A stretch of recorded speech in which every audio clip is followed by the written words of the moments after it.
Welcome back, everyone. Anderson Emerald here, back to talk about Sydney McLaughlin-Levrone. Now, she is announced and confirmed to be running the 400 at the USA Championships coming up just next weekend in Eugene, Oregon. And I already did a video. Check that out. I'll link it in the description, and you should see a thing come up at the top corner about, Sydney and her decision on running the 400 hurdles or the 400. But I just wanted to quickly discuss why I think she chose to run the 400 at USA's this year. Now, just for some context, in 2023, Sydney actually did choose to run the 400 at USA's. She ran a personal best of 48.74 seconds, almost breaking the American record, getting the title. She got the spot to go to the World Championships in Budapest, but she got injured right before, I think she was at the Monaco Diamond League. She did the press conference and everything, but she eventually got injured, pulled out of that meet, and ended her season due to, I think it was a knee injury. Someone could cross-check me in the comments. But so we never got to see her run the 400 at championships. Paulino went out to win the gold medal there. After that, the Olympics. She went to the Olympics, ran the 400 hurdles. Of course, it was a question around would she do the 400 there? Would she do the 400 hurdles? I think looking back, there was probably I don't want to say a foregone conclusion, but it seemed pretty solid that she was going to run the 400 hurdles at the Olympics to almost of course, solidify her legacy, but also capitalize off the Olympic, the Olympic glory and the Olympic opportunities and sponsorships where if she wins a gold medal, which was all but guaranteed at the Olympics, then she could ensure that she is an Olympic gold medalist, two-time Olympic gold medalist, and again, capitalize off that in the subsequent months, years, and essentially throughout the rest of her career, right? That I think was very important. If she ran the 400 last year, there was no guarantee that she was going to win gold, silver, who knows, right? All those things weren't guaranteed. So yeah, but now 400, we've seen her running in Grand Slam track. She, of course, didn't get to run at the Los Angeles meet because Grand Slam track LA was canceled. So she ran at Prefontaine. She ran 49.4. She wasn't happy with that performance, and then she entered to run at the Ed Murphy Classic. She was sick, so she didn't get to run there. Sydney McLaughlin-Levrone's goal, in my opinion, one of the goals, and she's communicated it, let me not just say in my opinion, is that she wants to get the American record in the 400. She also wants to challenge herself, and she also wants to do something a little bit different. I think those are some of the reasons as to why she wants to run the 400 this year. So, for example, right, it's a challenge. She's putting herself into a situation where she's going to have to try something different. She's going to have to push herself. She's going to have to really, have a lot of competition right side by side with her. Marileidy Paulino seems unbeatable this year. Nasser is also next to Paulino, looking unstoppable. So Sydney is going to have a very big challenge on her hands, but I think that's what she wants. She wants to be pushed. She wants to dip into something completely brand new. She wants to feel like, okay, I'm coming off the curve going into the home straight, and someone is either right there or right in front of me, and I have to push myself and work, right? I think that's what she really is going for when she wants to dip into the 400, and her making the decision to run it at USA's and then eventually at the World Championships. Again, I'll talk about that in a second, but let's be clear. Sydney, if all things are smooth, she's going to make the team. But on top of that, she wants to go for this American record. She has been very vocal about trying to break Sanya Richards-Ross American record of 48.70 seconds set all the way back in 2006. That record has stood for so long because it's a very, very tough record. And it's crazy that Sanya did it in 2006. She was only a pro for 2 years at that point. So it's kind of crazy. But Sydney ran 48.74 seconds at USA's in 2023. She ran 48.75 seconds last year at the New York Grand Prix. She has come so close every single time, and Prefontaine didn't go well. Ed Murphy Classic, she wanted to go for it there, but she got sick, so she wasn't able to compete there. I think that is one of her sole goals. And now that she's running it at USA's, let's say she doesn't get the record there, she now has more opportunities between, maybe she runs a race between USA's and Worlds, and then of course at Worlds. Marileidy Paulino is going to drag you to an American record if you're not already there yourself, right? So I think that's another aspect there.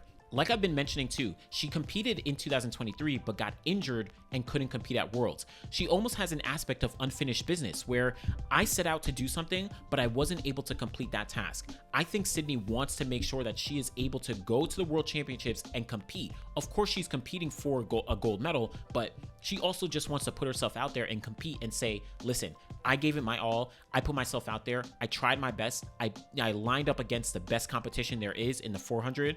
And hey, I tried, whatever the outcome is. I think she has some unfinished business, and she didn't get to, see it all the way through in 2023.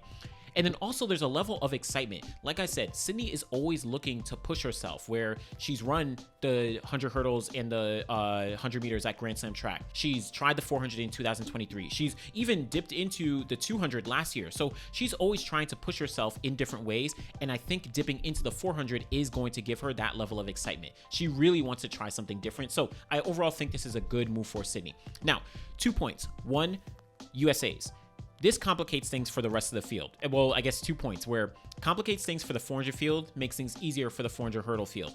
In the 400 hurdles, Dalilah Muhammad, Anna Cockrell, Jasmine Jones, they like competition, but like they're probably, letting a sigh of relief, where it's like, oh my gosh, okay, like we don't have to, Sydney's not going to be there. We got a little smooth sailing in a sense. And that opens the door for someone to make the team. But then on the flip side, the 400 is absolutely stacked. And now with Sydney, we have to be honest, that takes a spot away.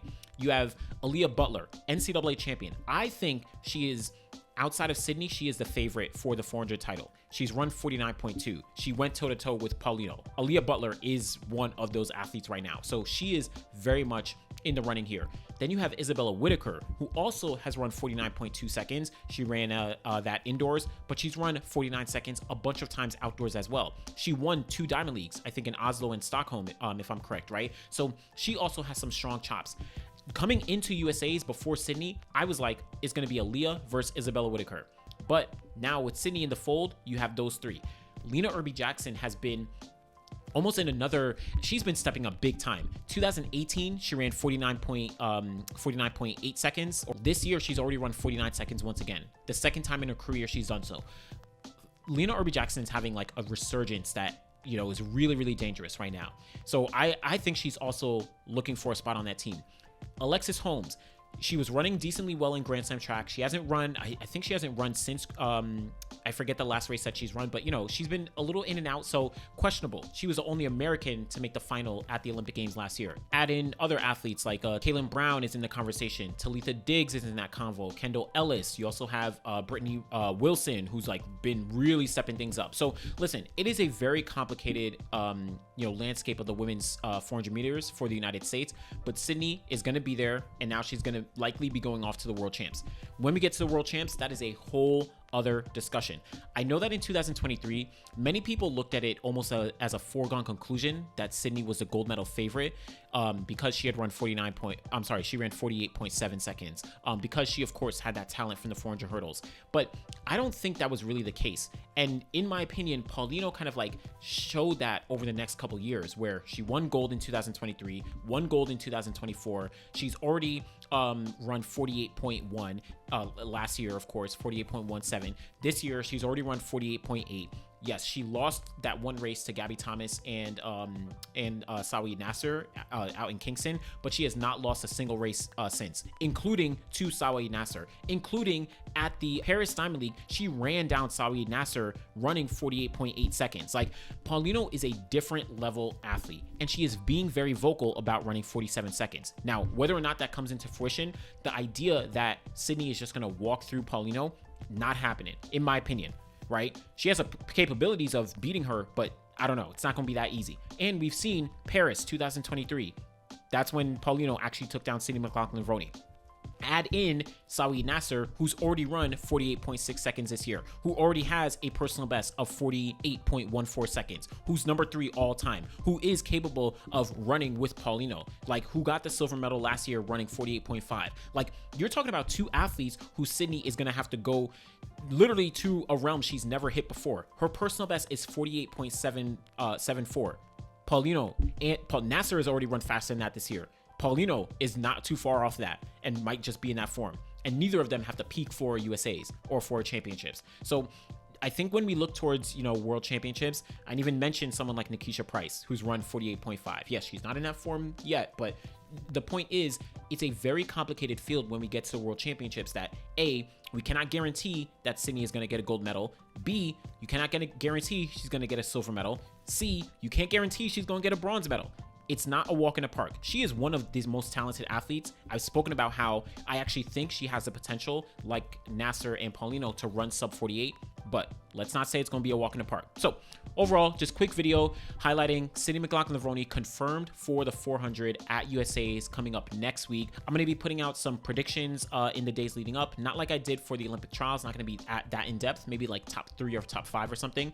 Sidious Mag, of course, we're going to have tons of predictions. We'll be on the ground giving you coverage and everything. Me and Coach Rob will also have some previews. So yeah, it's going to be exciting though. Sydney McLaughlin-Levrone, 400 meters. This is what we've been waiting for. Let me know what you think. Be sure to like the video, subscribe to the channel. Truly appreciate y'all. Thanks for watching.